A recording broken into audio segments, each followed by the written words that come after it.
Olá, pessoal. Senhor Jesus abençoe você que está vendo o vídeo. Muito obrigado. Vamos lá. Os olhos jamais viram, os ouvidos jamais ouviram, os corações jamais sentiram o que eu preparei para você. Vamos lá, turma.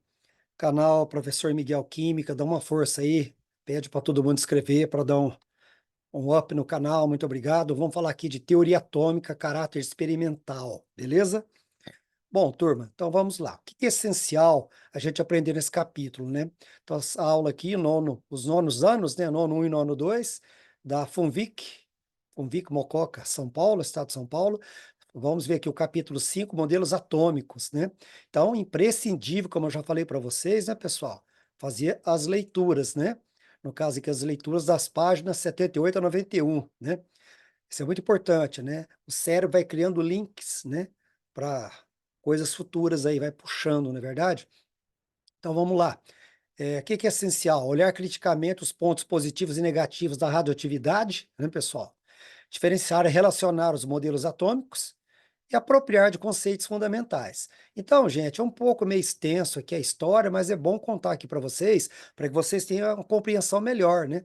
Quando chegar nos conceitos fundamentais, eu acho que é mais tranquilo, tá? Bom, turma, vamos começar aqui com, né, Robert Boyle, né, discípulo de Gassendi, né? Ele estudou o ar comprimido, né, fazendo ocupar menos espaço, tá, turma? Então, o que que ele fez? Ele supôs que o ar, né, era composto de partículas minúsculas que deixavam vãos, né, vão entre elas. E ao comprimi-lo, estas aproximavam, né, deixando menos vazio, certo? Beleza. Então, ele estudou a pressão atmosférica no ponto de ebulição da água, né? Que a gente sabe que depende do nível do mar, né, pessoal? O nível do mar, a água ferve a 100 graus, né? Se você tiver uma altitude maior, a pressão é menor. Então, a água ferve a temperatura menor. E assim por diante, tá bom?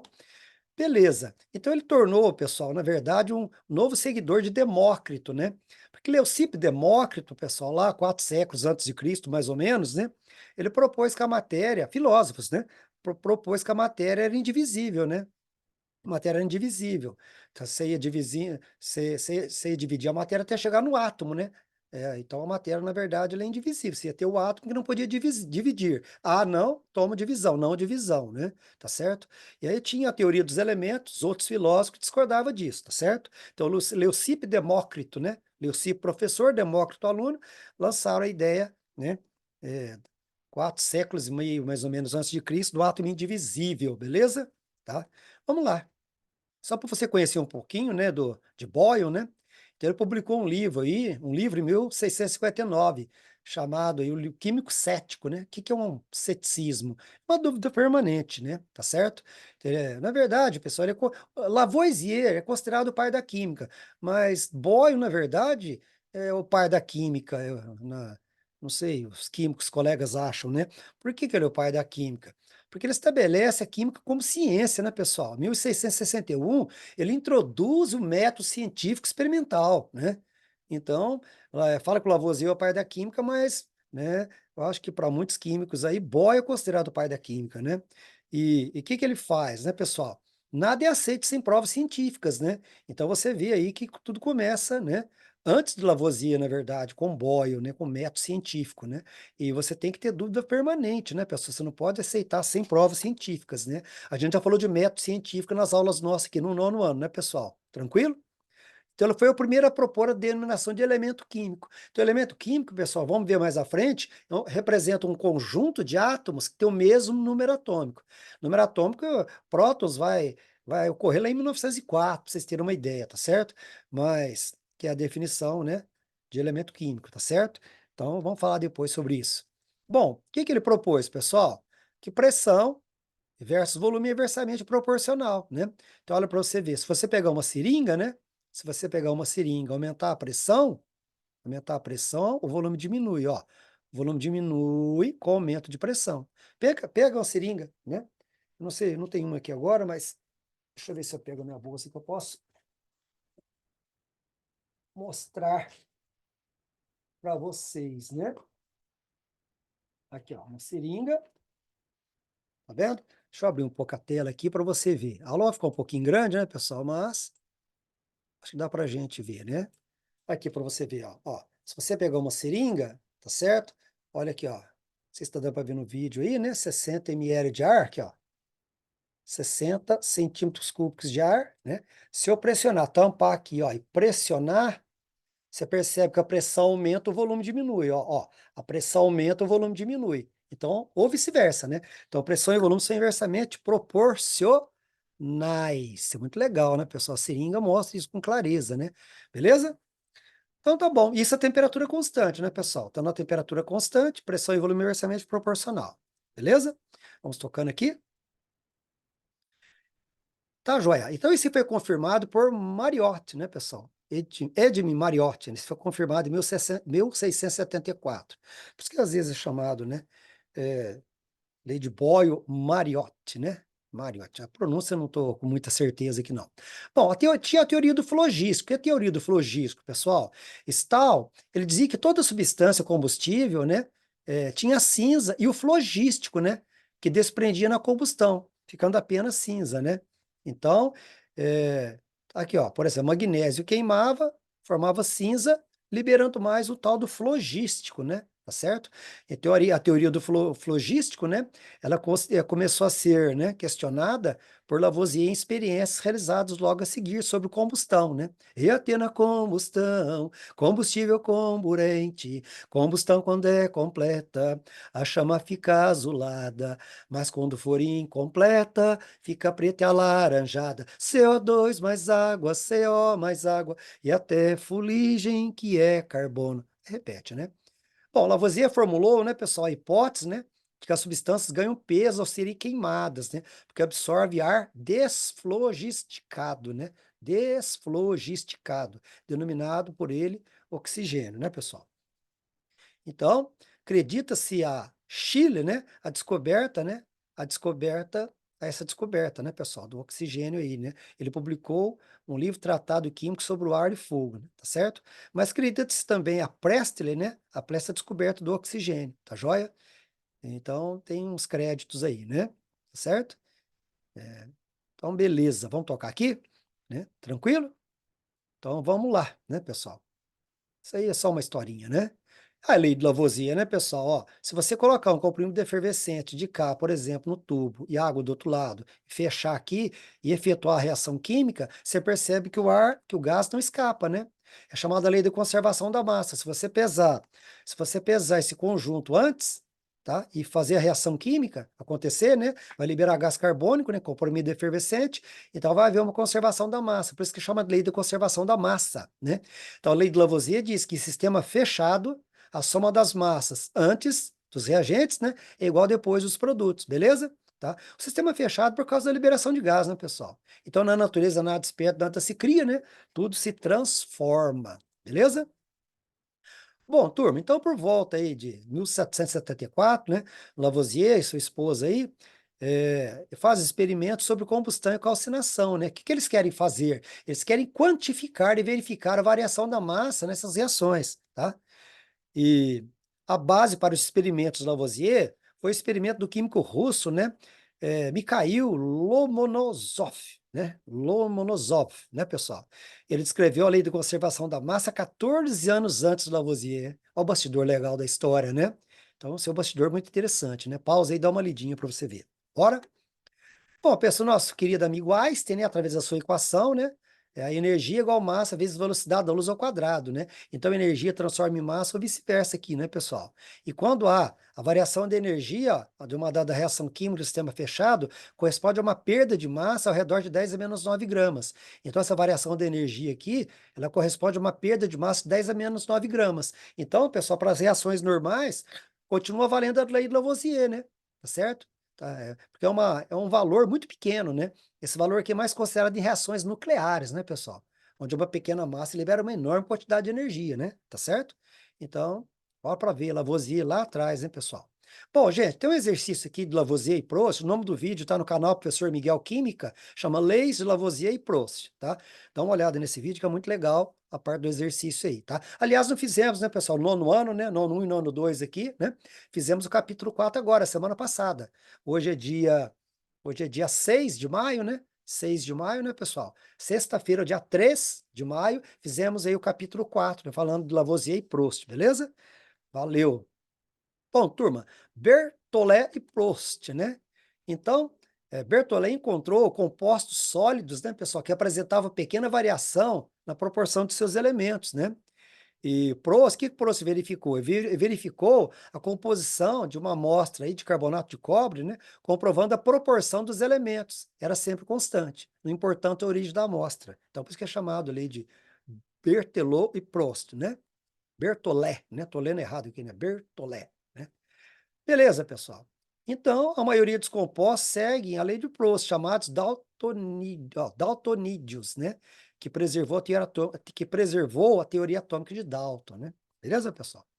E vem aqui o nosso querido amigo Dalton, né, pessoal, em 1808. Só que antes aqui, ele conclui, após concluir a formação acadêmica, né, pessoal, ele torna-se professor de matemática, física, química, né, tá certo? No College da Universidade, né, New College, né? Vamos lá. Em 1801, ele relaciona as pressões parciais. Dalton é chamado pai das pressões parciais. Então, tem a pressão parcial. Porque a soma das pressões parciais é igual ao total. Então, se você estiver numa sala onde você está aí, onde eu estou aqui, tá certo? Eu tenho aqui a pressão total, né? Quem que dá a pressão total? É a pressão de cada gás. É a pressão do nitrogênio, do oxigênio, do gás carbônico, assim por diante, tá? Então, a soma das pressões de cada gás, pressões parciais, dá a pressão total. Então, Dalton define isso, né? Então, em 1813, ele publica, né, Absorption Gases, Water and Other Liquids, né? Então, a absorção de gases pela água e outros líquidos, né? Onde ele fixa os princípios da sua teoria atômica, né? Quando ele publica, né? Artigo ou livro? Acho que é um artigo, né? Artigo, né? Vamos lá. Artigo ou livro? Vamos lá, vamos embora. Tá certo? E aí, turma, em 1808 ele publica sua teoria atômica. Começa a escrever em 1803, mais ou menos, né? E publica em 1808. Então, o que diz a teoria atômica de Dalton, né, pessoal? Ele fala que os elementos químicos são formados por átomos. Então, os elementos são formados por átomos, né? E o átomo seria uma bola de bilhar, tipo maciço e indivisível. Indivisível como dos gregos. Depois de 2.200 anos, né, pessoal? É a mesma história praticamente. Só que aqui Dalton já faz experimentos, né, pessoal? Não é filosófico. Aqui o modelo já é experimental, tá? É considerado o primeiro modelo experimental de Dalton, né? Tá bom? Então, os elementos são formados de átomos, né? O átomo seria como uma bola de bilhar, maciço e indivisível, né? Nesse aspecto, igual ao dos gregos, né, pessoal? Aí fala que o átomo de um mesmo elemento tem massas iguais. Ele não conhecia os isótopos, né, pessoal? Ele não conhecia os isótopos. Porque, por exemplo, se eu pegar o hidrogênio, tem 3 tipos de hidrogênio. Hidrogênio com massa 1, 2 e 3, tá certo? Aqui, ó, chamado de prótio, deutério e trítio. Então, hidrogênio de massa 1, de massa 2 e de massa 3. Então, ele não conhecia o conceito de número atômico, né? Que o número atômico é o mesmo número de prótons, né? E as massas variantes, né? Então, ele falava, átomos de um mesmo elemento têm mesma massa, né? Então, ele não conhecia o conceito de isótopos na época, por isso que ele dizia assim, tá bom? Beleza? E os compostos são formados por átomos de elementos em proporções fixas, né? De números inteiros e pequenos. Já eu mostro para vocês isso, tá bom? E durante uma reação química, acho que a grande sacada aqui, né, pessoal? Durante uma reação química, os átomos permanecem inalterados, né? Não pode sumir átomo de uma reação química, tá? Se você tem aqui nos reagentes, né, 10 átomos, fica aparecer 10 aqui nos produtos, beleza? Então, daí a necessidade de acertar os coeficientes estequiométricos, né? Balanceamento que a gente já aprendeu aí, né? Naquelas reações de combustão, né, pessoal? Tá? Coeficientes são números que vêm à frente, né? Estequiométrico, mede quantidade. Métrico, medida de quantidade, medida de substância. Então, são números que medem quantidades aí, tá joia? Beleza, vou mostrar aqui para vocês, pessoal, a lei de Dalton, né? A lei chamada aí das proporções múltiplas de Dalton, né? Então, ele diz o seguinte, quando dois elementos se unem para formar compostos diferentes, tá? Se você fixar a massa de um, as massas variáveis do outro vai dar uma razão de números inteiros e pequenos, né? Então, ó, de novo, ó, se você tiver dois elementos que vai se unir para formar compostos diferentes, se você fixar a massa de um, então as massas variáveis do outro vai dar uma proporção de números inteiros e pequenos. Por exemplo, ó, vamos pegar aqui, ó. Então eu fiz um texto aqui para você. Quais são os óxidos? Então você tem enxofre, oxigênio e o óxido. 32, 32 quer saber o óxido aqui. Enxofre, 32, 48 quer saber o óxido. Então olha que interessante, ó. Ó, para você ver. Você vê que a massa, ó, você vai formar compostos diferentes, massa fixa de um elemento com variáveis de outro. Ó. Então, você tendo massa fixa de um elemento com massas variáveis de outros, você vai ter uma proporção de números inteiros e pequenos. A 32 sobre 48, fazendo a conta aqui, vai dar 2 para 3, tá certo? E daí? Né? A massa do outro elemento é uma razão de números inteiros e pequenos, né? Então, olha para você ver. Então, aqui você vai ter S, né? SO2, ó. O2 e O3, porque o S aqui está fixo no enxofre, né? S é enxofre, viu, pessoal? Então, o S está fixo, ó, tá vendo? Então, você tem SO2 e aqui SO3, tá? Não apareceu o S aqui porque ele está fixo, percebeu? Fixando a massa de um, as massas variáveis do outro, vai estar numa proporção de números inteiros e pequenos, percebeu? Então aqui nós temos o dióxido de enxofre e aqui o trióxido de enxofre, beleza? Tranquilo? Essa lei de Down, deu para pegar? Tranquilo?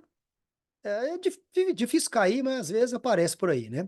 Qual cientista propôs o primeiro modelo atômico moderno, né, conhecido como bola de bilhar? John Dalton, né, pessoal?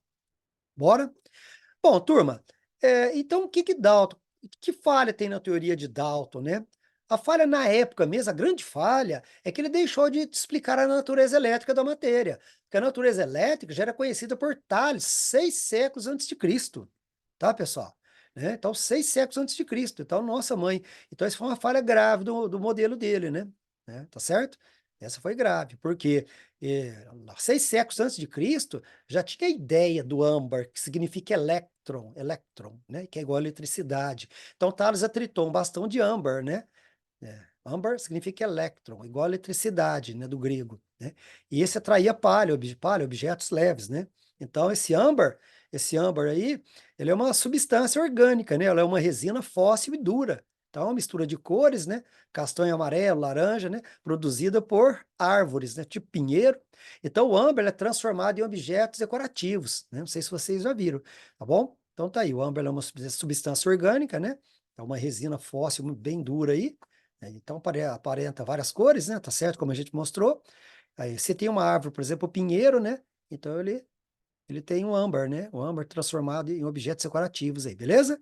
Então o Dalton não considerou isso, né? Então o âmbar verdadeiro, né? O âmbar verdadeiro chamado de carabe, né? Uma palavra oriental, né, pessoal, que significa que atrai a palha, né? Ó, pra você ver. Então, o âmbar verdadeiro chamado de carabe, que significa que atrai a palha, né? Devido à capacidade do âmbar adquirir uma carga elétrica por fricção, né? Tipo quando você passa uma régua no cabelo e atrai pedaços de papeizinhos, né? Então, essa foi a grande falha da teoria, né? Tem outras aí, mas a grande foi essa, né? De Dalton não considerar a natureza da matéria, que já era conhecida, nossa, muito lá, Pontares de Mileto, né, pessoal? Você imagina, né? Tá certo?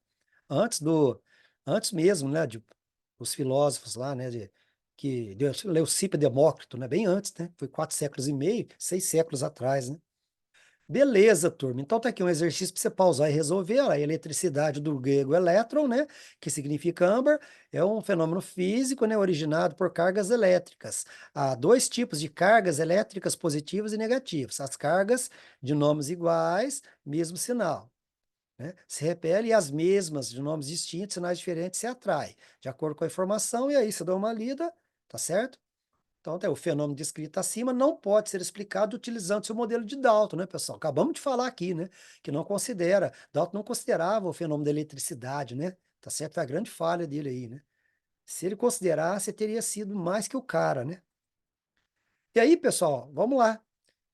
Gay-Lussac, né? Estamos cantando uma música na sala de aula, né? Que fala de Gay-Lussac, tá certo? Então, ele fez estudos importantes sobre expansão de gases, né, pessoal? Ele era adepto do balonismo, né? Só para contar um pouco de história para vocês, tá bem?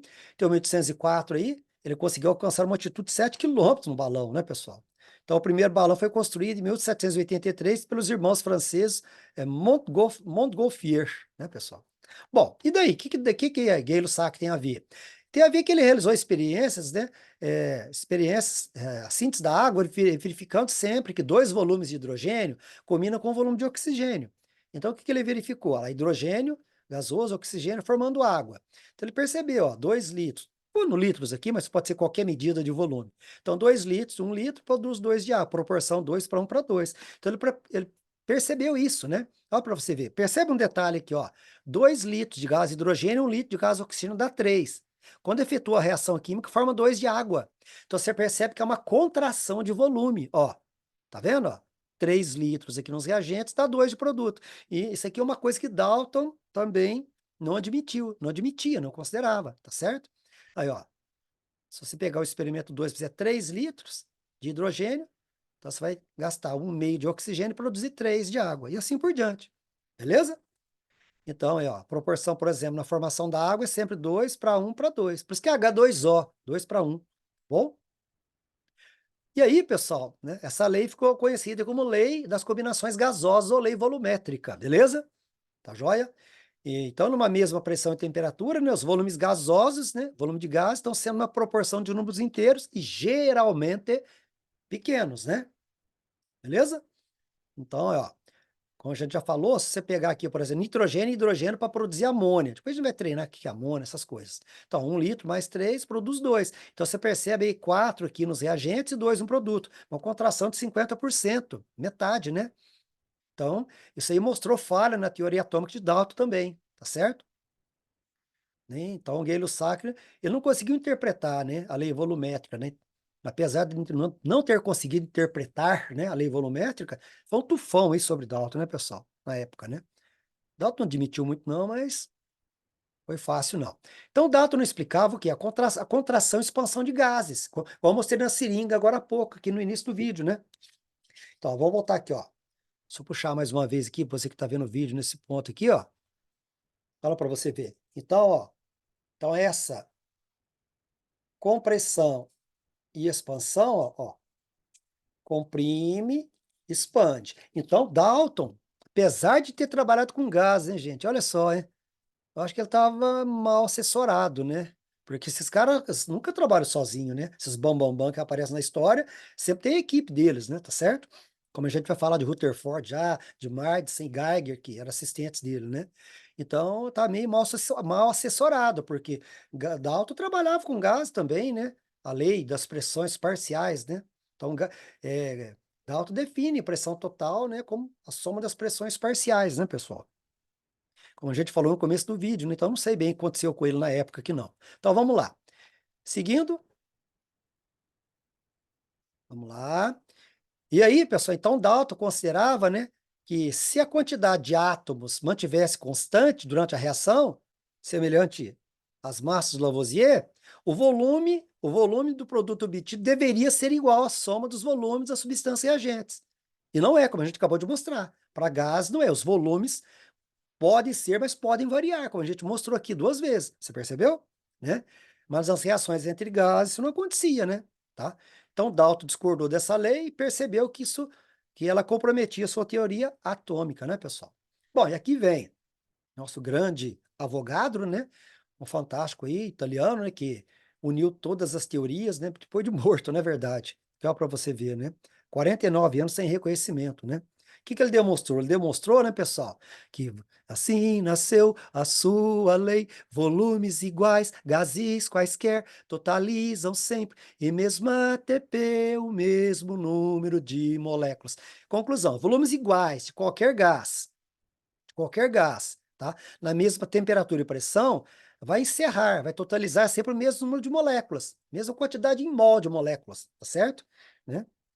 Porque se eu tiver 1 mol, vou ter 6 vezes 10 23 moléculas. Se eu tiver 2 mols, porque 1 mol vale 6 vezes 10 é 23. Vai acostumando aí com esse número. 1 mol seria a dúzia dos químicos aí, tá certo? Uma dúzia, 12 unidades, 1 mol dos químicos, 6 vezes 10 é 23, tá certo? E aí? Ele morreu em 1856, pessoal, sendo, né, sua lei reconhecida somente em 1860. Graças a quem? Ao compatriota Canizaro, Stanislau Canizaro, né?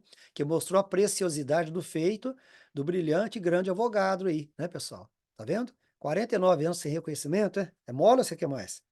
Tá joia? Então tá aí, ó, 1 mol, então, vale 6 vezes 10. Aqui tá 0,2 porque eu estou aproximando, tá, pessoal? Na verdade é 0,2, 2, tem mais outros números aí. Mas vamos aproximar para 6 vezes 10 é 23, que é mais prático para nós.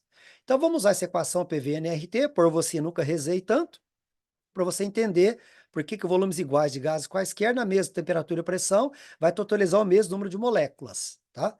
Então se você pegar aqui os gases, ó, se você pegar aqui os gases, olha para você ver, volumes iguais, 50 litros, ah lá, na mesma temperatura, 273, mesma pressão, 1 atm. Esse R não preocupa que ele é constante, tá bom? Depois a gente fala sobre ele, tá bom?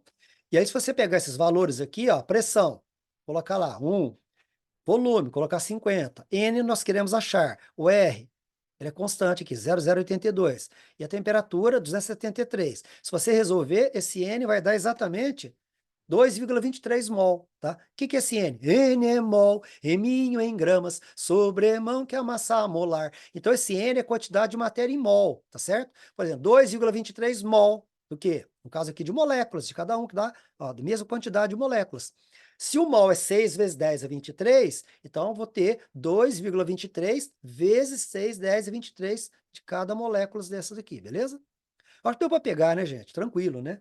Então, essa expressão aqui, ó, é conhecida aí, né, como equação geral dos gases, equação ideal dos gases perfeito, tá certo? Ela, ela, ela prova a lei de Avogadro, né? Qualquer coisa, dá uma pausa aí. E aí, pessoal, a gente tá cantando essa música aqui na sala de aula, né? Cantando aqui, cantamos o refrão já, tá?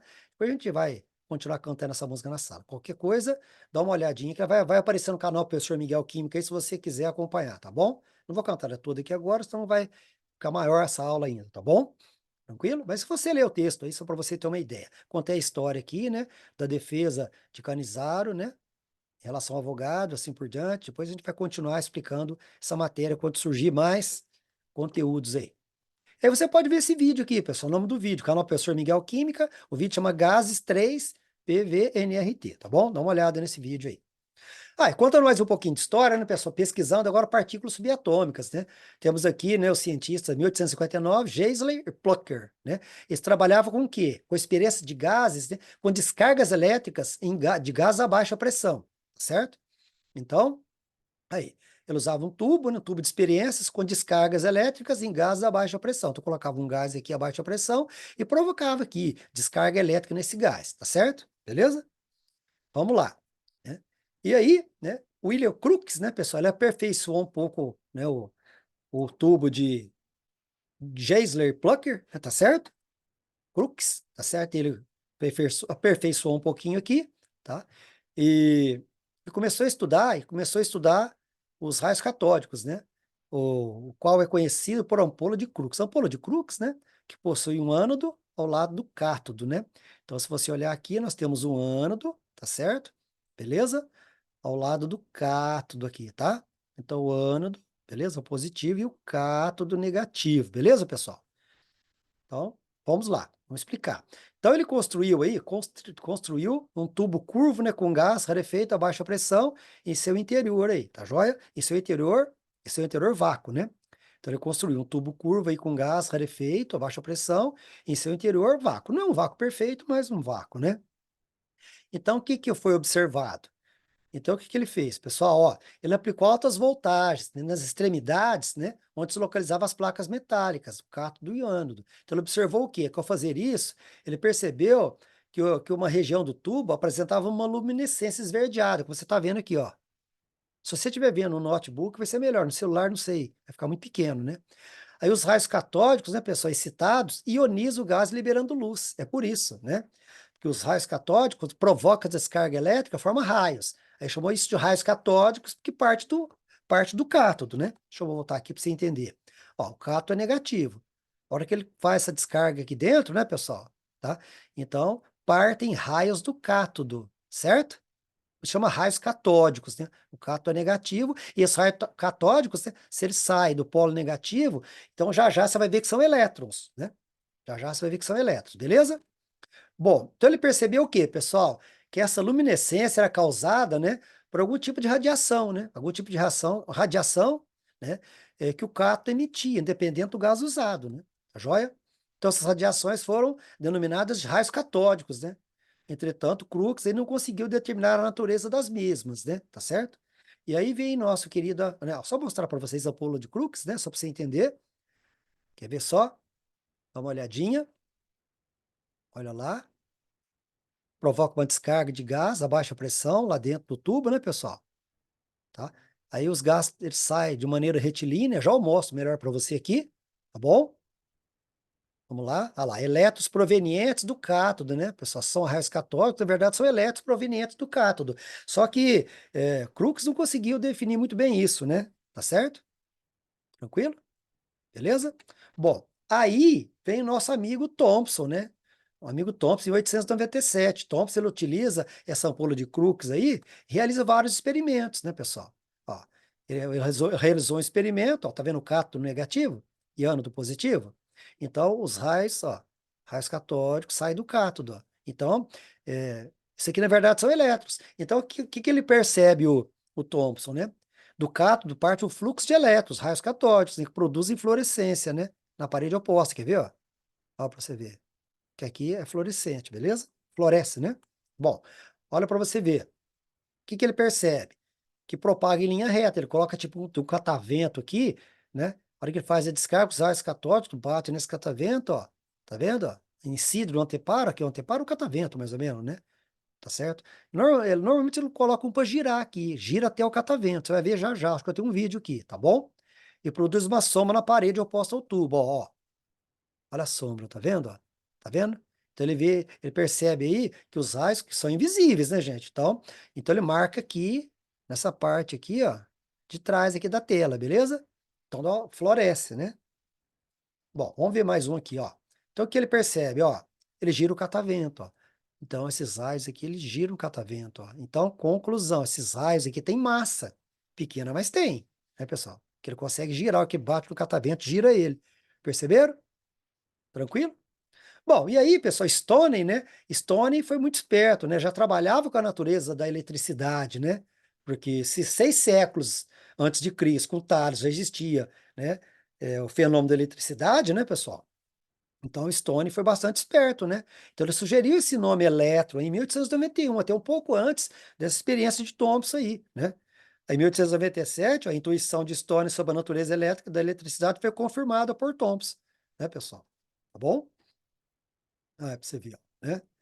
E aí, olha aqui, ó. O que que percebe? Percebe o seguinte, ele coloca o quê? Ele coloca, Thomson coloca o quê? Ele coloca placas, né? Ó, ele coloca placas, coloca um campo elétrico, né? Coloca placas carregadas positivamente e negativamente, né? Olha lá, tá vendo, ó? Então, esses raios catódicos são desviados mediante, né, a aplicação de campo elétrico, ó. Então, você percebe que esses raios são desviados para o lado positivo do campo aqui, provando realmente que esses raios aqui são negativos, né? São negativos, porque eles são desviados para o lado positivo. Percebeu que interessante? Dá uma olhada aqui para você ver, ó. Olha lá que interessante, ó. Vendo, ó? Então aqui está carregado positivamente, se ele empurra para cima, repele para cima. Se ele puxa para baixo. Você percebeu que interessante? Legal, né, turma? Vamos lá? Bom, e aqui nós temos aqui o... Volta. Então, Thomson deu o nome que Stoney sugeriu, de elétron, tá certo? E sugeriu em 1991, até antes dele, aqui, ó, 1897, Thomson fez experiências aí, tá certo? E deu o nome de elétron. Aí, ó, de novo aqui, ó. Olha os raios catódicos desviando para o lado positivo da placa, então ele é negativo, porque a carga oposta se atrai, né, pessoal? Se a placa é positiva, olha lá, mesmo que você inverte, ó, se você põe a placa positiva de cima, os raios vão para cima. Se você põe ela para baixo, ó, agora, ele vai para baixo, percebe? Vai ser para o lado positivo da placa. Então, isso aí prova que os raios catódicos têm carga negativa. E aí ele atribuiu o nome de elétron, como sugeriu Stoney um pouco mais atrás aí, beleza? Ótimo. Então, o modelo de Thomson é conhecido como pudim de passas, ou pudim de ameixa, né, pessoal? Isto é, uma massa positiva recheada, incrustada, né? Incrustada com cargas negativas. Seria ó, tipo de um pudim de ameixas, né?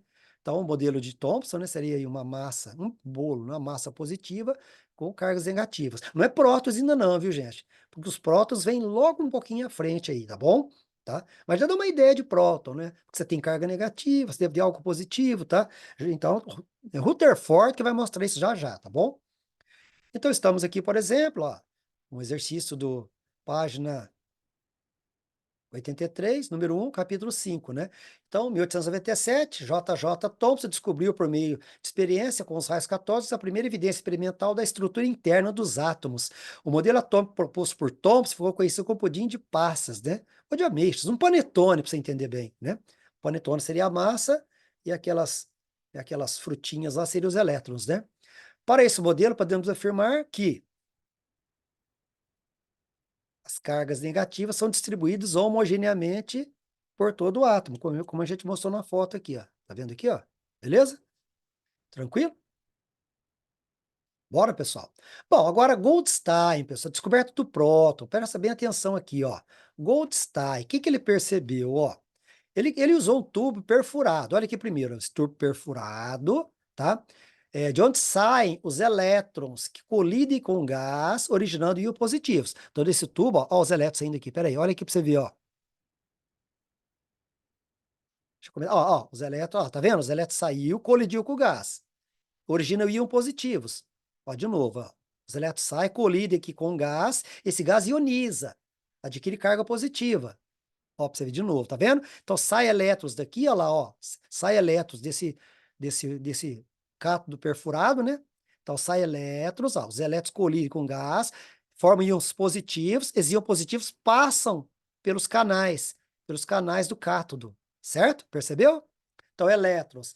Então, os elétrons, né? Eles colidem com o gás, tá certo? Aí esse gás fica carregado positivamente, esses íons positivos vêm e passa pelos canais. Por isso que eles foram denominados raios canais, né, pessoal? Aqui, ó. Beleza? Olha lá. Os íons positivos são repelidos pelo ânodo, né? Então, os íons positivos são repelidos, isso aqui é negativo. Aqui, ó. Esse cátodo é negativo, de lá o ânodo é positivo, né? Então, se formam íons positivos aqui, como o ânodo é positivo, repele esses íons positivos que passam aqui nos canais. Então, é a atravessão dos furos, né, que você está vendo aí. Então, deu o nome de raios canais. Aí, em 1904, um pouquinho mais adiante, Rutherford, né, faz experimentos com hidrogênio e dá o nome de prótons, tá certo? Então, na verdade, é para você ver, na verdade, quem descobriu isso foi Goldstein, né? Aí acaba levando a fama o outro aí. Mas é uma questão de um complementar o outro, né, pessoal? Beleza? Bom, gente, então aqui estamos vendo, né? é, Opa, passei direto. Estamos vendo aqui o Ernest Rutherford, né, pessoal? Então, ele transmutou artificialmente o nitrogênio, né, pessoal? O que ele fez? Fez o nitrogênio, né? Fez o nitrogênio virar oxigênio, por exemplo. Aqui para você ver, ó. Né? Então, você tem nitrogênio e foi bombardeado com partícula alfa. Já já a gente conta um pouco de história da radioatividade para você entender direitinho, tá? Então, ele bombardeou o nitrogênio com partículas alfa. O que aconteceu? Olha para você ver, a partícula alfa é 4,2, o nitrogênio é 14,7. Então, o que aconteceu? Ó, liberou um próton, ó, o próton tem massa 1 e carga 1, tá? Então, 14 mais 4, 18. 14 mais 4, 18, tá certo? Né? E aqui, 7 mais 2, 9. 8 mais 1, 9. Só que aqui não é 18, né, gente? Aqui, 14 mais 4, 18, deu 18. Então, aqui eu acho que é 17, né? Que vai dar oxigênio 17, então, né? Certo? Porque tem que ser igual, as somas, né? A soma tem que ser igual. Opa, o que saiu fora aqui, meu pai? Opa, vamos lá. Voltando. A18, né? Porque aqui 17 mais um, 18. Aqui dá 18, né, pessoal? O número de massa aqui, mas na verdade tem que dar soma igual, né? 14 mais 4, 18, de lá 17 mais um, 18. É sempre assim. Aqui 7, 2 mais 9, de lá 8 mais um, 9, tá? Mas não preocupa não, tá? É importante que antes da seta aqui, a somatória dos índices superiores são iguais e reagente produto. E de baixo também, 7, 2, 9, 8 mais um, 9. Mas aqui, só para você entender, ele bombardeia o nitrogênio com partícula alfa e produz um próton, tá vendo? Certo? Olha lá, somente em 1904 o Rutherford provou, né, provou essa hipótese através de pesquisas envolvendo gás de hidrogênio, nomeando as partículas positivas de prótons, né, com massa 1836 vezes maior que a do elétron, né, pessoal? Joinha? E já já a gente vai falar desse modelo aqui de Rutherford, né? Bom, só para você entender um pouquinho, pessoal, de radioatividade, né? Estamos aqui com Röntgen, né? A descoberta dos raios-x, né? Então, o que que ele fez, ó? Então, o que ele fez? Deixa eu voltar o GIF para você poder entender, ó. Deixa eu voltar no começo, senão você não entende, tá bom?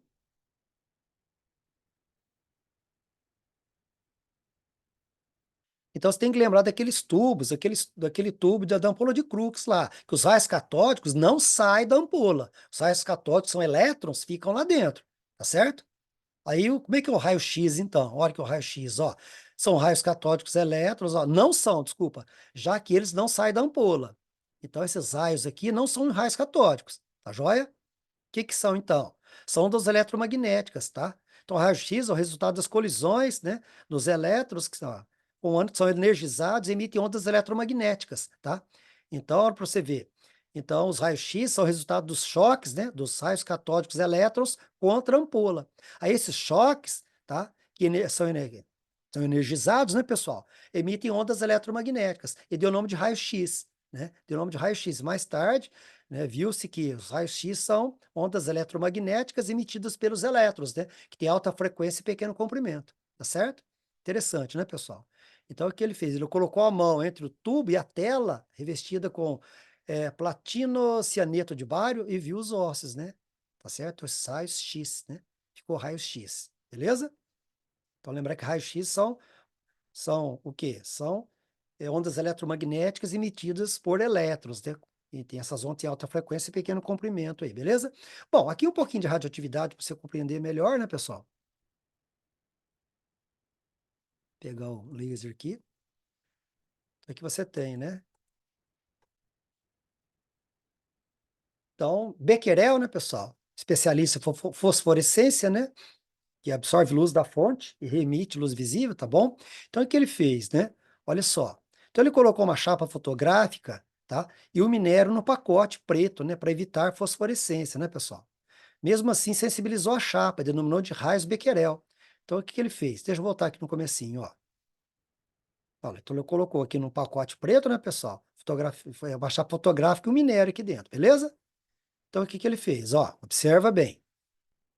Ele concluiu que esses raios, os raios Becquerel, são diferentes dos raios X, pois os raios X é só no tubo ligado. Se você desligar o tubo, aí para os raios X, certo?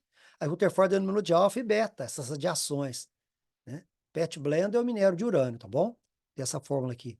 Sulfato de duplo de potássio e uranila, né? Tá certo? Então, esse sulfato duplo de potássio e uranila, sulfato duplo de potássio e uranila emite radiações, que o Rutherford chamou de alfa e beta aí, tá bom? Ele chamou de raios de Becquerel, aí o Rutherford 2 um pouquinho mais, chamou de alfa e beta, beleza? Vamos tocar? Qualquer coisa você volta um pouquinho. Bora? Tranquilo? Aí tá aqui a nossa Marie Curie, né, pessoal? A esposa né? Esposa de Pierre, tá certo? Trabalhavam junto aí. Eles descobrem o polônio e o rádio, né? Então ela sugere o nome de radioatividade, né? Recebeu o prêmio Nobel de Química em 1911 pela descoberta, né? Pela descoberta do rádio puro aí, tá certo, pessoal? Beleza? Bom, aqui, só para você entender, o Rutherford observou a emissão de radiações pelo polônio, né? Olha lá para você ver. Polônio emitindo radiações. Então, ele usou radioatividade. É um bloco de chumbo, ó, para reter o polônio, ele emite radiações, aqui sai por esse tubo, tá certo? Olha lá, põe uma tela fluorescente, o que ele percebe? Aí ele põe um campo elétrico, é tipo um ímã, né? Aí percebe que uns raios são desviados para um lado, outro para outro, né? Beleza? Tá? Observa bem, tranquilo? Olha lá, observou? Tô meio sem óculos, mas tá vendo aí? Tá dando para ver as cargas no alfa? Ou o óculos aqui, ó. Começando de novo, vai lá. Então, a partícula alfa, né, pessoal, tem número atômico 2 e massa 4, né, pessoal? Dois prótons e dois nêutrons, né? Então, 2 mais 2, 4. Dois prótons, dois nêutrons, massa 4. Agora a gente vai falar dos nêutrons aqui, tá bom? Ele observou radiações do polônio, emissão de radiações. Então, o polônio, mais uma vez, aguenta aí. Aí, bloco de chumbo para reter, para não espalhar, né? Um orifício, sai então aqui as radiações pelo orifício, a tela fluorescente. Se você olhar com cuidado, né, pessoal, você vai ver campo elétrico, ímã, né?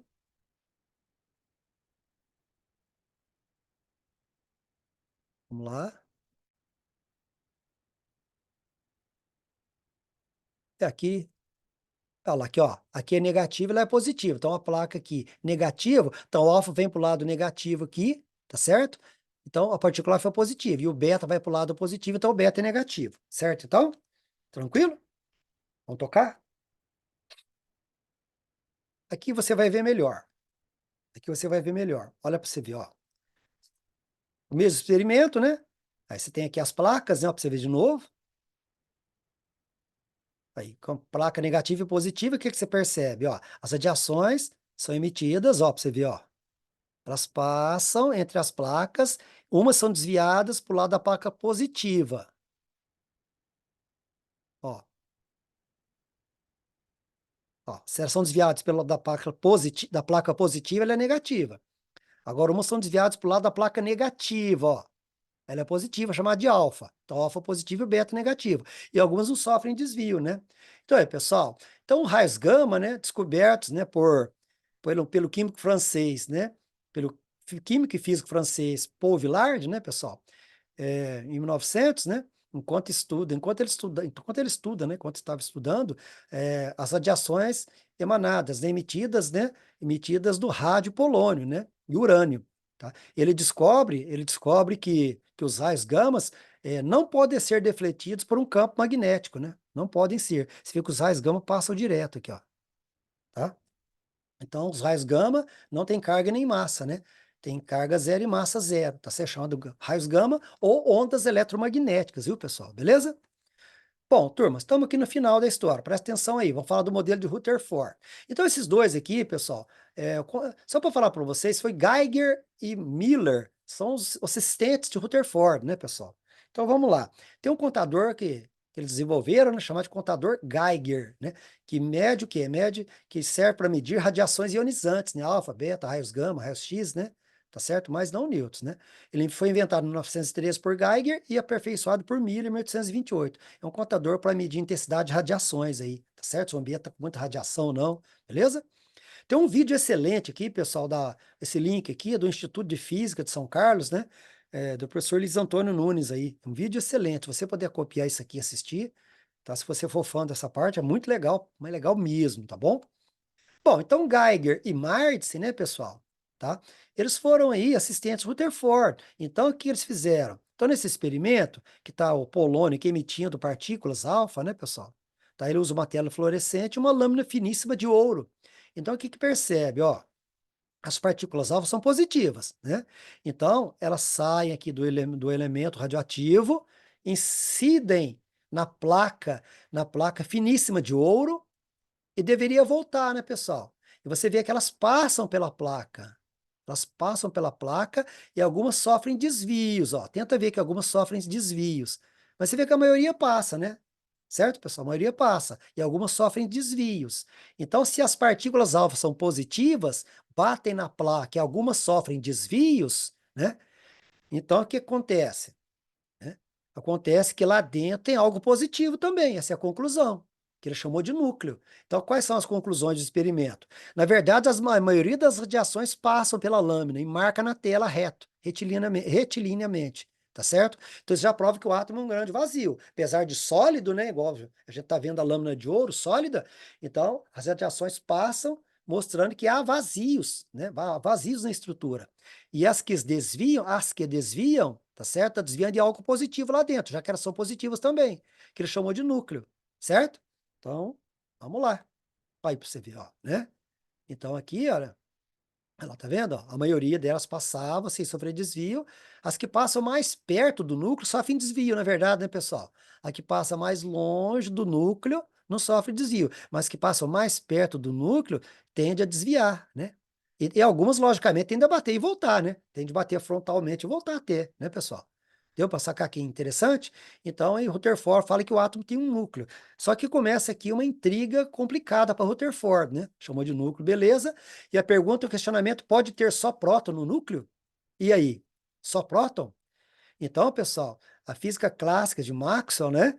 Se você tiver só próton no núcleo, e um elétron girando em volta aí, né, pessoal? E elétron girando em volta, o que que vai acontecer? Vai acontecer que o elétron vai ser atraído pelo núcleo, né? E vai explodir, né? Tá certo?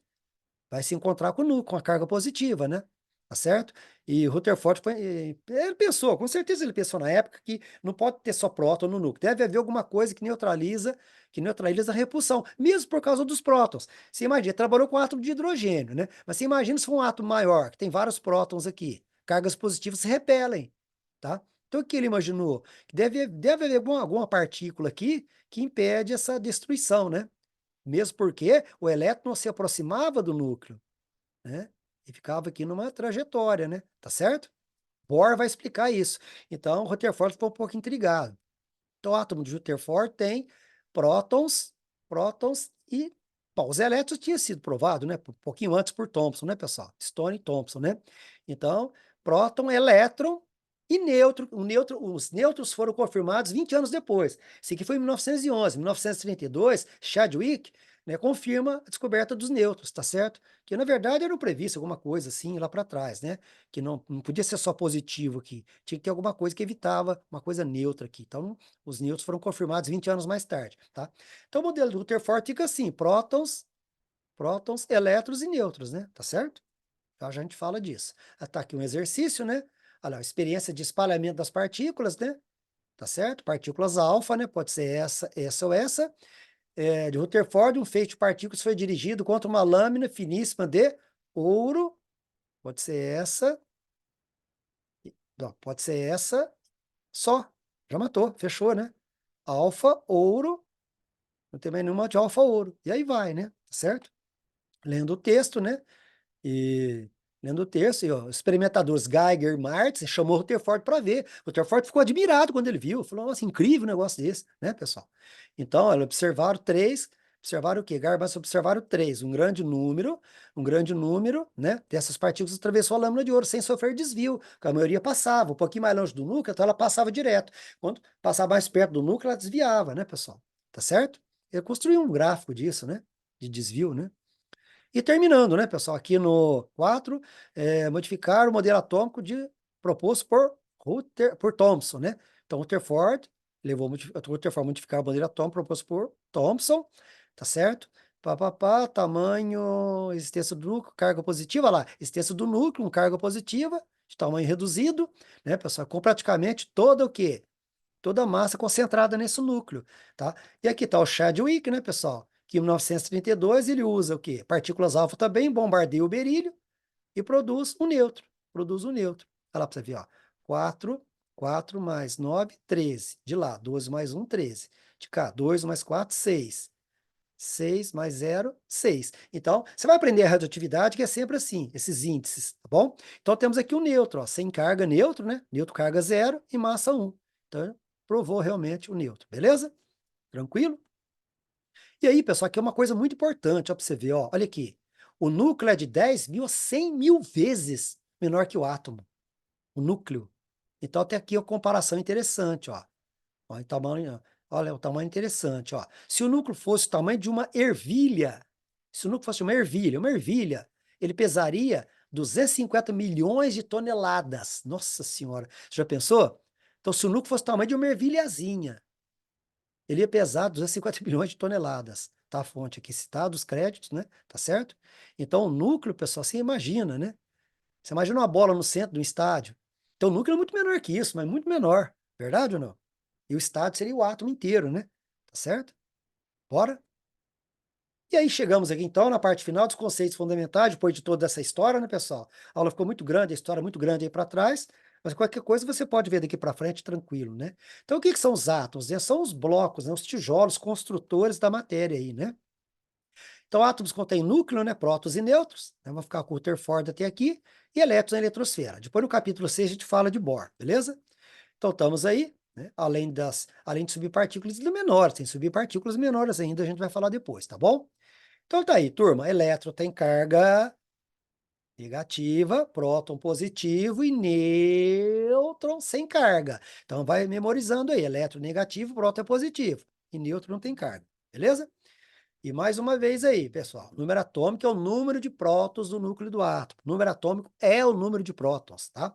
Então, todos, ó, número atômico, Z, igual ao número de prótons, que é igual ao número de elétrons. Então, todo átomo tem número atômico igual ao número de prótons, que é igual ao número de elétrons. Átomo neutro, todos são neutros, olha lá. Sódio, 11 número atômico, 11 prótons, 11 elétrons. Se ele perder um elétron, se ele perder um elétron, fica com 10 elétrons. Ele é neutro por quê? Ó, 11 prótons e 11 elétrons, mais 11 com menos 11, zero. Então ele é neutro. Agora presta atenção aqui. Vai formar íons depois. Se ele perder um elétron, ó, ele fica com 10 elétrons. Ele fica com 11 cargas positivas e 10 negativas. Por isso que ele fica com uma carga positiva a mais, fica N a mais, por exemplo. Beleza? A gente vai falar já sobre isso. Aí, pessoal, Dalton não considerava a existência dos isótopos, né? Ele falava que o elemento químico é um conjunto de átomos com mesma massa. Todos os átomos de um elemento têm a mesma massa. Ele não conhecia o conceito de prótons, que próton vem lá em 1904, como a gente falou aqui na aula, né? Tá certo? E aí, o hidrogênio tem 3 isótopos, né?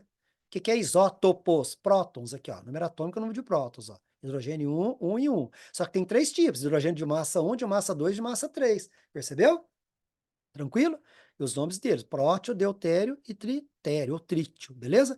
O normal aqui, pessoal, hidrogênio 1 e 1, tem 99,98% dele, tá? Então ele equivale a essa porcentagem em relação aos 3. Você imagina, é pouco desses aqui, né? Para fazer bomba atômica, então, né? É um processo complicado, né? Porque você tem que ter deutério e trítio, né? Esse hidrogênio normal não serve, tá bom? Tem aqui uma questão aqui, né, pessoal? Uma questão que eu sempre aconselho você dar uma lida geral, que ela fica fácil. Se você não der uma lida geral, às vezes complica para você um pouquinho, né?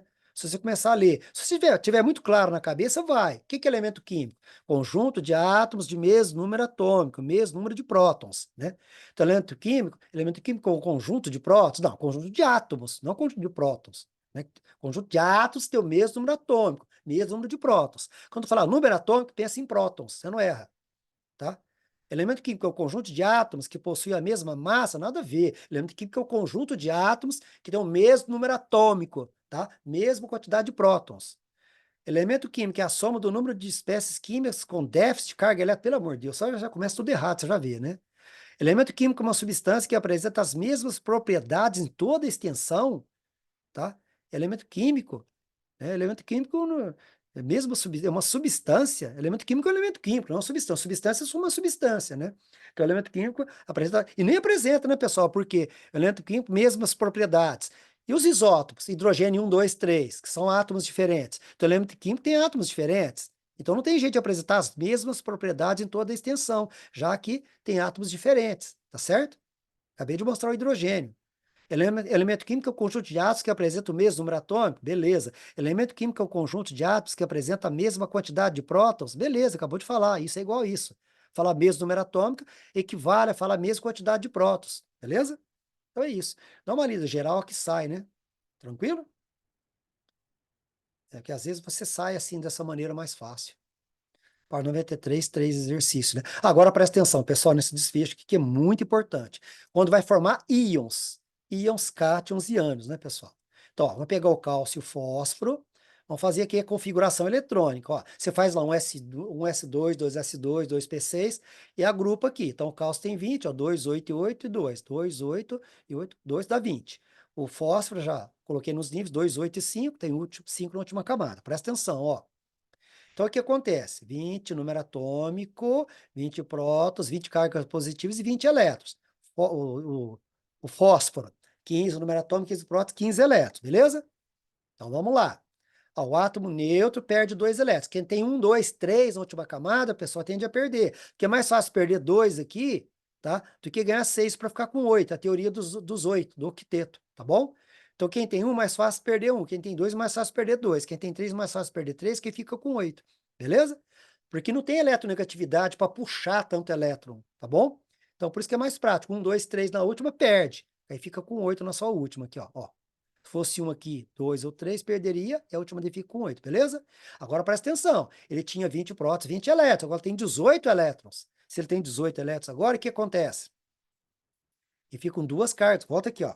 Se ele tem 18 elétrons agora, ele está com duas cargas positivas a mais, porque ele tem 20 prótons, continua, não altera, e 18 elétrons, porque ele perdeu 2 elétrons. Então, ele tem duas cargas positivas a mais. Por isso que você escreve Ca2+, duas cargas positivas a mais, certo? Porque perdeu 2 elétrons, beleza? Então, o átomo neutro, ele vira cátion, positivo. Olha o outro agora. Ah, o que você acha mais prático? Perder esses 5 ou ganhar 3 aqui? Ganhar 3 é mais prático, é mais perto de 8, né, gente? Quem tem 5, 6, 7, a tendência é ganhar, que está mais perto de 8. Aqui para você ver, ó, 5, mais fácil ganhar 3. Se você perder 5 aqui, tá muito, né? Então, mais fácil ganhar 3 para ficar com 8. Beleza? Então, olha lá. Só que agora ele ganha 3, o que aconteceu? Ele tinha 15, 15, 15, aí ele ganha 3 elétrons, ficou com 18 elétrons. Então, ele continuou com 15 cargas positivas no núcleo, e em volta desse núcleo agora tem 18 elétrons. Tá vendo, ó? Qual que é o saldo? Ele está com 3 cargas negativas a mais que as positivas. Então, ele transforma no íon 3 menos. 3 menos é 3 cargas negativas. Lê-se assim, 3 cargas negativas a mais. Então, 3 menos. 3 cargas negativas a mais que a positiva. Aqui também, ó. 2 mais. duas cargas positivas a mais que as negativas, que ele perdeu 2 elétrons. Aqui está 3 cargas negativas, 3 elétrons. Tem 3 cargas negativas a mais do que as positivas, porque ele ganhou 3 elétrons. Então, aqui ele vira íon ânion. Então, íon cátion, o átomo, normalmente átomos metálicos, né? Átomos metálicos perde elétrons, vira cátion. E átomos ametálicos, né? Bastante eletronegativos, lado direito da tabela periódica, né? Porque os metais estão do lado esquerdo da tabela periódica, os ametais do lado direito, tá certo? Então, os ametais tendem a ganhar elétrons e virar ânion, íon ânion, beleza? Tranquilo? E aí você pode escrever a fórmula química, né? Ah, detalhe, pessoal. O íon cátion, ele mantém o nome do átomo neutro, viu? Íon cátion, cálcio. Já quando vira ânion, ele muda de nome. Aí tem uma tabela para você consultar. Então, íon ânion fosfeto, tá? Então, fósforo vira fosfeto. A estrutura P3-, quer dizer, 3-, 3 elétrons que ganharam, que ganhou a mais, então chama fosfeto. Aí você põe 2 positivo, 3 negativo, o que que você faz? Põe outro positivo, deu 4 positivos. Só que você tem 3 negativos aqui. Aí você põe outro negativo. 3 com 3 dá 6 negativos. Para você equilibrar, você coloca um outro positivo. Então, deu 1, 2, 3, 6 positivos e 6 negativos. Então, nós temos a fórmula Ca3P2, fórmula iônica, né? 1, 2, 3, Ca3P2, chamado fosfeto de cálcio. É um tipo de sal, viu, gente? A gente vai ver depois isso nas funções inorgânicas, beleza? Gente, se eu fosse você, eu printava esse slide, voltava nele com calma, para você entender perfeitamente como que o átomo neutro vira íon cátion, como que o átomo neutro vira íon ânion, tá? Isso é importantíssimo, ligação iônica. Por exemplo, cloreto de sódio, Na+, Cl-, é a mesma coisa, é o princípio aqui, beleza? Então, é importante mais entendimento disso. Ligação iônica, viu, pessoal? Isso aqui vai estar lá no capítulo 6, 7, capítulo 8, 9. No nono ano, capítulo 9, eu acho. Tá certo? No primeiro colegial, está no capítulo 8. Ó, para você ver. Beleza? Vamos terminar, galera? A aula tá grande?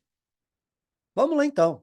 Então, tá aqui. Você vai representar sempre assim, pessoal. Presta bem atenção. Aqui embaixo, o número atômico é igual ao número de prótons. Z é igual a P. Número atômico igual ao número de prótons. Número atômico é o número de prótons. Beleza? Aqui em cima, a massa, o número de massa, e aqui embaixo, os nêutrons. Então, vamos. O íon Fe2+. Aí, gente, você já tem que interpretar o que aqui? Se ele está 2 mais, 2 a mais, porque ele perdeu. Ele não, o átomo neutro dele perdeu 2 elétrons, perdeu 2 cargas negativas. Então, se está 2 mais, o átomo neutro dele antes perdeu 2 cargas negativas. Percebe? E aí você vai ter que trabalhar com essa ideia. Faz parte da molécula da hemoglobina e integra o sistema de transporte de oxigênio no interior do corpo. Do corpo possui 24 elétrons. Então, ele possui 24 elétrons, o Fe2+. Então, o átomo neutro dele, Fe, o átomo dele original, Fe, quantos elétrons tinha? Tá? Então, 2 mais, 2 cargas positivas a mais, é porque o átomo neutro perdeu 2 cargas negativas. Então, 2 mais, se você voltar no átomo neutro, o átomo neutro tinha 26 elétrons. O átomo sem carga é neutro. O átomo neutro tinha 26 elétrons. Como ele perde 2 elétrons, fica Fe2 mais. Deu para sacar? Então, isso é importantíssimo. Aí falou que o número de massa é 56, quer saber o número atômico e o número de nêutrons desse íon. Então, aí. Então, tá aqui o Fe2 mais.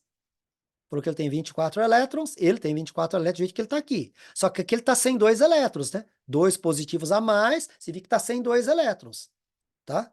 Então, qual que é a conclusão?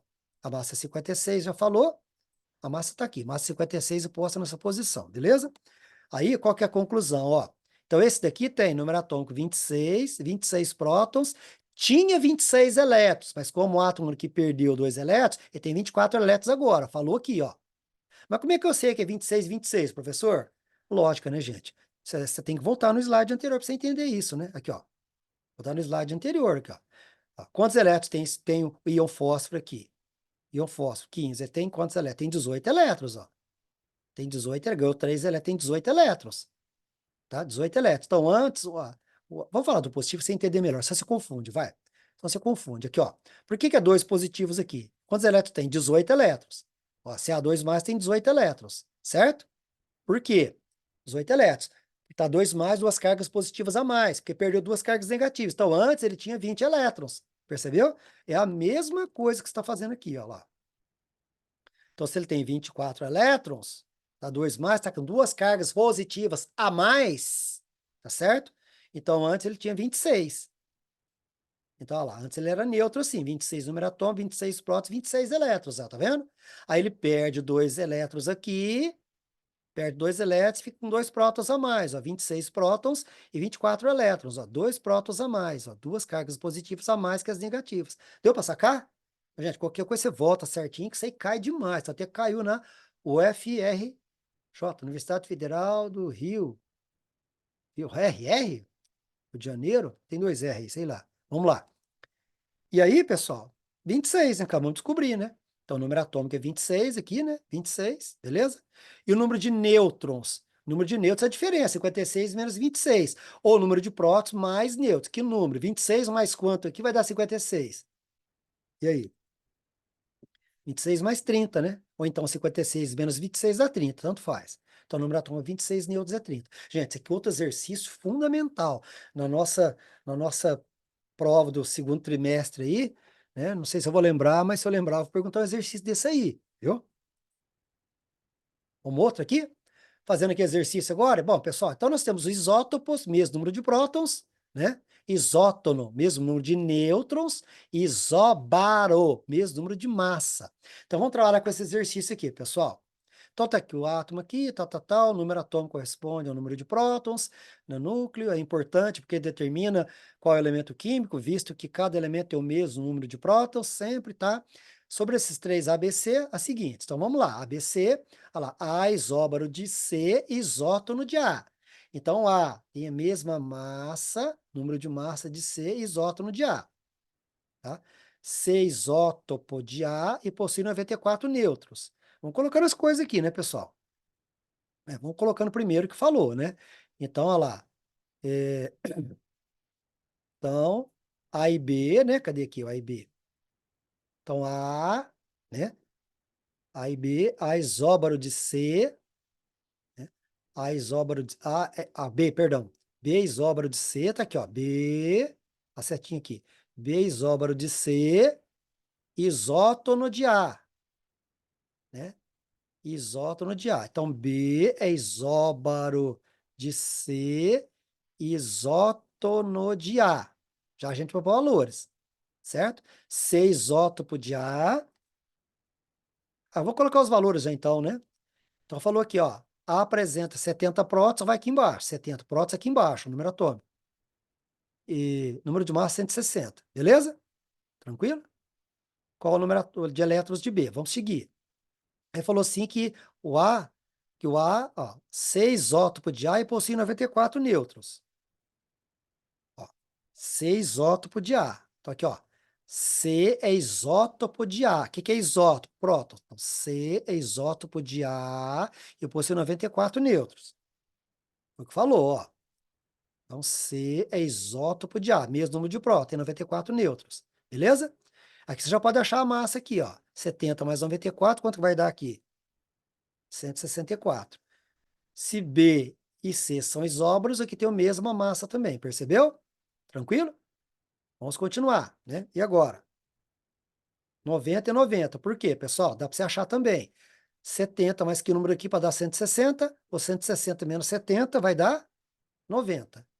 Como são isótonos, né? Isso aqui é 90, que também é 90. Já dá para você achar aqui o número de prótons aqui, né, pessoal? O número de prótons, né? Se você fizer a diferença aqui, que número mais 90 dá esse? Se fizer a diferença, vai dar 74. Então, o número atômico é 74. Como é neutro, né? Você tem 74 prótons, 74 elétrons. Então, 74 elétrons para o átomo neutro. Gente, volta também nesse, devagarzinho. Você tem que fazer essa setinha e escrever. Você tem que olhar no esqueminha, saber que aqui nessa posição esquerda é número atômico, é número de prótons. Em cima à esquerda é número de massa, isóbaro. Ó, número atômico, número de prótons, isótopo. Então, isótopo. Z igual a P, isótopo aqui, nessa posição. Isóbaro, em cima aqui à esquerda, número de massa. Isótono, aqui no meio, número de nêutrons. Aí você vai montando um esqueminha para você colocar, senão você se atrapalha, beleza? Terminando, pessoal. Vixe, essa aula tá grande, hein? Vamos lá, aqui fala, por exemplo, de após uma coleta de sangue, né, por centrifugação, na presença de um anticoagulante, pode separar o plasma, que se apresenta como fluido, contendo cerca de 7% de proteína, sendo os mais importantes a albumina, as globulinas e o fibrinogênio. Ainda a presença de eletrólitos, que contribui para a manutenção da pressão osmótica e do equilíbrio ácido-base dos fluidos corporais. Os eletrólitos majoritários dos fluidos corporais são os seguintes, aí está dado aqui. Está dado os cátions e os ânions, que a gente acabou de mostrar lá. Então, o átomo neutro perde elétrons, fica positivo. Cátion. O átomo neutro ganha elétron, fica negativo. Ganha elétron, fica negativo. E o ânion, beleza? Então, perguntou, a concentração dos eletrócitos no plasma é determinada experimentalmente, podendo ser expressa em miligrama por 100 ml, né, de plasma. Aí dá os dados aqui, né? Dá a massa, né, número atômico, número de massa, número atômico, número de massa, e questiona algumas coisas aqui. Aí fala lá, os cátions e ânions, beleza. A cátions são os positivos e ânions são os negativos. Pessoal, tem uma tabela de cátions e ânions, tá? E pode pegar qualquer tabela, tem os nomes das partículas, né? Tá bom? Das estruturas. O número de prótons, elétrons e nêutrons dos íons Na+, Ca2+. Então, vamos lá. Então, vamos pegar primeiro o átomo neutro. Partes do átomo neutro que é melhor. Então, sódio. Sódio Na. Aí você vê o número atômico dele, 11, 11 e 12. Não, cálcio é 20, não 12 não. Poxa vida, por que tá fora assim, meu pai? Cadê aqui? Sol do céu, saiu aqui, peraí. Poxa, como é que eu volto aqui agora? Ô, Senhor.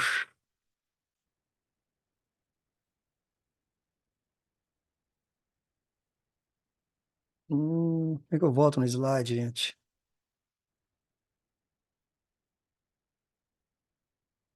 Deixa eu pôr o óculos aqui pra gente ver se a gente termina. Acho que vai estar para terminar, né, gente? Vamos corrigir aqui. Cálcio, cadê o cálcio? Aqui é 20, né? Corrigir aqui. Cálcio é 20. Beleza? Aqui também. Que é o número de prótons. Vamos voltar, vai lá. Aí, turma, então nós temos aqui cátions positivo, ânions negativo, né? Partes do átomo neutro, só de cálcio. Número atômico 11, prótons, né? Número atômico de prótons, cálcio é 20. Olha lá, número atômico igual ao número de prótons igual ao número de elétrons, né? Agora, como que se transforma em Na+, Ca2+? Então, o Na vai ter que perder um elétron aqui para ficar com um próton a mais, certo? E o cálcio vai ter que perder dois elétrons aqui para ficar dois prótons a mais, como está aqui. Beleza?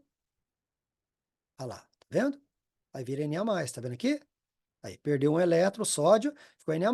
Tem um próton a mais. 11 prótons, 10 elétrons, um próton a mais. E o cálcio fica com dois prótons a mais. Agora está perguntando aqui o número de prótons, elétrons e nêutrons, né? Então vamos lá.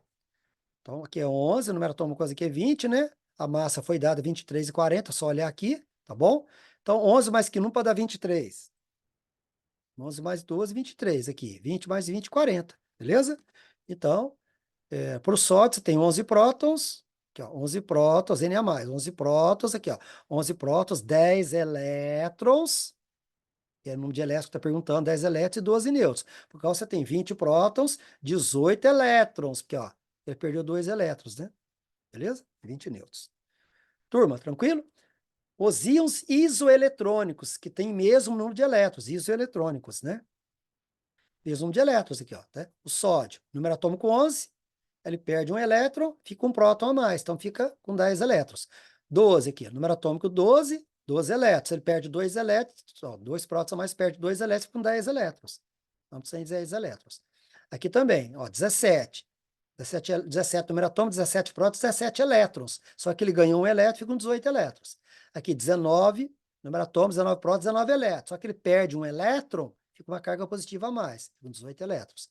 Aqui acabamos de falar, né, pessoal? 20, 20 e 20. 20 prótons, 20 número atômico, 20 prótons, 20 elétrons. Tá certo? Como ele perde 2 elétrons, 18 elétrons. Então, tem 18 elétrons. Deu para sacar? Faz uma pausa, desenha, volta no slide anterior. Agora, HPO4 2 menos e SO4 2 menos. Ambos ganharam 2 elétrons aqui, ó. Tá vendo? Ó? Beleza? Então, o que que você faz? Separa o hidrogênio, POOO, 4 vezes. Não precisa, mas fiz aqui para você enxergar melhor. Então, hidrogênio, número atômico 1, fósforo 15, o oxigênio 8. Então, significa o quê? Número atômico é igual ao número de prótons, que é igual ao número de elétrons. Então, vamos lá, 15, vai, faz a conta primeiro, vai.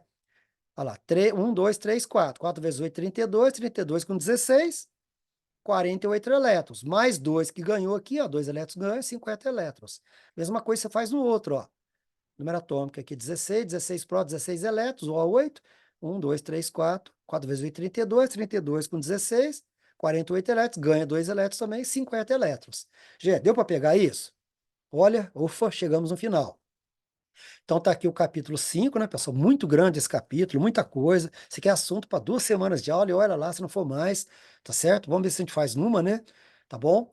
Então tá aqui os exercícios aqui para atividades propostas, nessa ordem que eu passei, né, pessoal? E aqui as atividades suplementares do capítulo 5, procura fazer algumas. Se você quiser aprofundar mais, tem o Mergulhando Fundo aí, né? Viu, pessoal? Tá joia? Gente, tranquilo? Ah, só para detalhar para vocês, existem subpartículas, viu, pessoal? Existem subpartículas, tá? Aqui não preocupa muito não, que é mais física superior mesmo, né? Partículas elementares, né? Chamar de quarks, né? De leptons, de bósons, né? Tem um nível bem alto aqui, tá bom? Você quer dar uma lidinha aí, tá? Mas tem, né, tem as subpartículas a subpartículas, vamos dizer assim, né, pessoal? Aí, por exemplo, um próton, né? Um próton ele é constituído de 3 partes, né? É constituído de um down, né? De, de dois down, de um down, né? De um down, né? E de 2 up, tá certo? Que tem essas cargas aqui. Já o nêutron é constituído né, de 2 down e um up. Mas não preocupa não, só para você ver que existem partículas menores ainda que próton, nêutron aí, tá bom? Valeu, pessoal. Então, espero que vocês tenham gostado aí, tenham participado, né? A história é muito maior que eu contei aqui, na verdade, né? Aqui, na verdade, ficou grande, mas é um resumo daquilo que a gente falou. Muito obrigado, Senhor Jesus abençoe você, sua família, tá? Obrigado por ter compartilhado aí, tá? Como vocês dizem, fui, pessoal.